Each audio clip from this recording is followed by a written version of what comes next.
Have you ever noticed that some people seem able to relax the moment life becomes quiet, while others feel strangely tense the moment things slow down? Nothing is wrong. Nothing urgent is happening. And yet something in the body refuses to settle. Your mind begins scanning. Your shoulders stay slightly tight. Part of you remains prepared for something that hasn't happened. Most people assume this means they worry too much. They assume the problem is their thoughts. But what if the real issue isn't thinking at all? What if the reason calm feels uncomfortable has nothing to do with overthinking, and everything to do with a nervous system that learned to stay alert? Because once the body spends enough time preparing for stress, it doesn't automatically relax just because life becomes calmer. It keeps scanning. It keeps preparing. It keeps waiting. And if this pattern feels familiar, you're about to understand why. In the next few minutes, you'll see 7 signs that your nervous system may still be operating in survival mode. Not because something is wrong with you, but because your body learned a pattern that once helped you stay safe. And once you see that pattern clearly, something important begins to change. Because what feels like anxiety often turns out to be something else entirely. It's the body continuing a strategy that used to make sense. The first sign appears in moments that should feel peaceful. You finally have a quiet evening. No urgent messages, no immediate problems, nothing demanding your attention. But instead of relaxing, your body stays alert. Your mind begins searching for what might go wrong. Your attention drifts toward possible problems. Not because anything bad is happening, but because the system has learned that calm moments often don't last. This is sign number 1. You struggle to relax even when life is calm. For someone whose nervous system learned to stay prepared, stillness can feel unfamiliar, and unfamiliar can feel unsafe. So instead of settling, the mind begins scanning, looking, preparing. The second sign often shows up in the way your mind operates throughout the day. Your thoughts rarely turn off.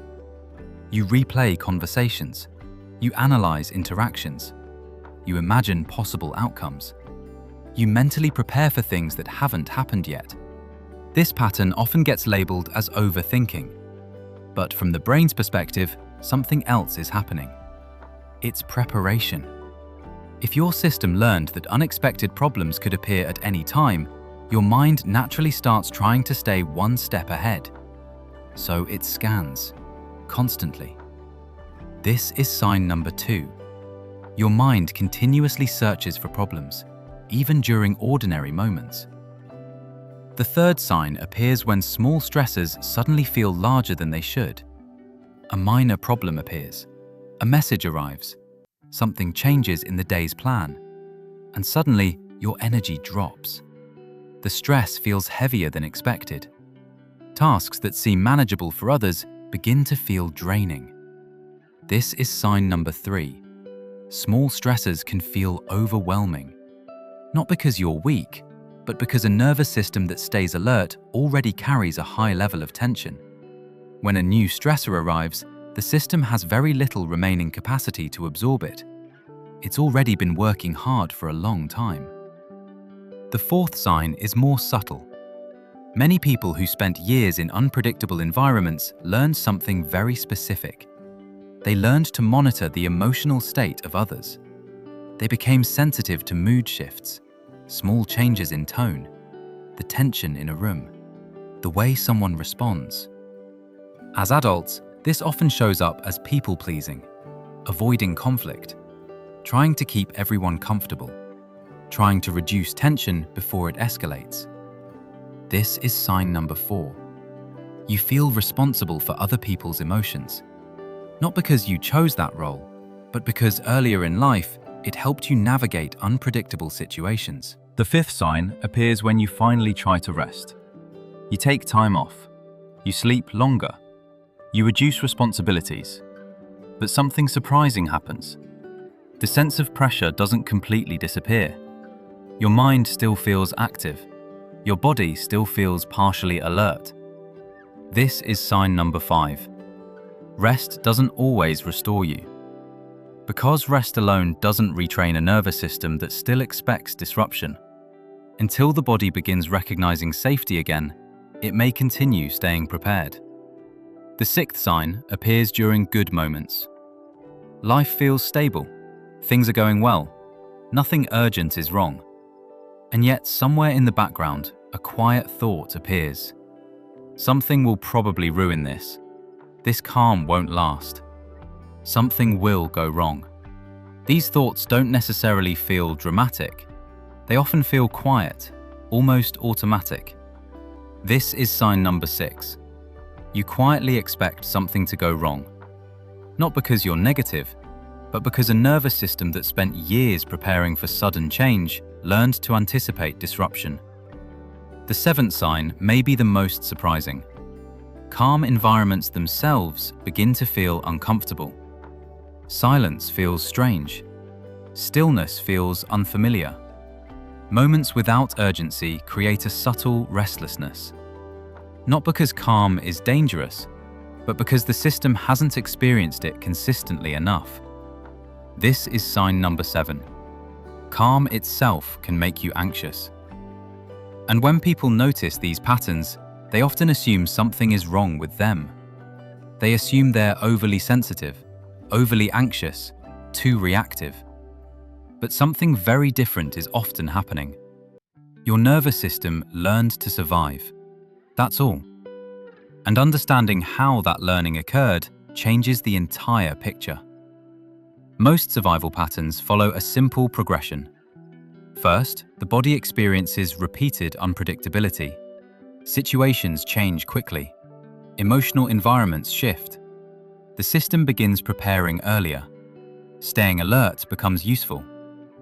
Then something important happens. The alert system continues running, even when circumstances improve, even when life becomes more stable. Finally, the system becomes so used to alertness that calm begins to feel unfamiliar. The body doesn't recognize it immediately, so it stays prepared. Not because it's broken, but because it learned a strategy that once worked. This is something I explore more deeply in Learning to Feel Safe, especially how the body learns these patterns and why calm can begin to feel unfamiliar. Once people understand this, a quiet shift begins. Because something important becomes clear. The alert system is not who you are. It's something your body learned. You are not the tension in your shoulders. You are the one noticing the tension. You are not the scanning thoughts. You are the one aware of those thoughts. You are not the alert signal. You are the awareness that can see it. And this distinction matters more than most people realize. Because once you can notice the pattern, you are no longer completely inside it. The body may still react, the system may still activate, but you begin to see what is happening instead of becoming consumed by it. You begin to recognize the moment your nervous system prepares for danger, and that recognition creates space. You are not the alert response. You are the one observing it. The tension is content. You are the context around it. If this perspective is helping you see your mind differently, keep watching and remember to like and subscribe. Something interesting happens when people begin observing these patterns. They start noticing the exact moment their system activates. The shoulders tighten, the mind scans, the body prepares. Instead of immediately reacting, they simply notice it. Not trying to stop it, not trying to force relaxation, just recognizing what is happening. This is my nervous system preparing. And that small recognition begins teaching the system something new.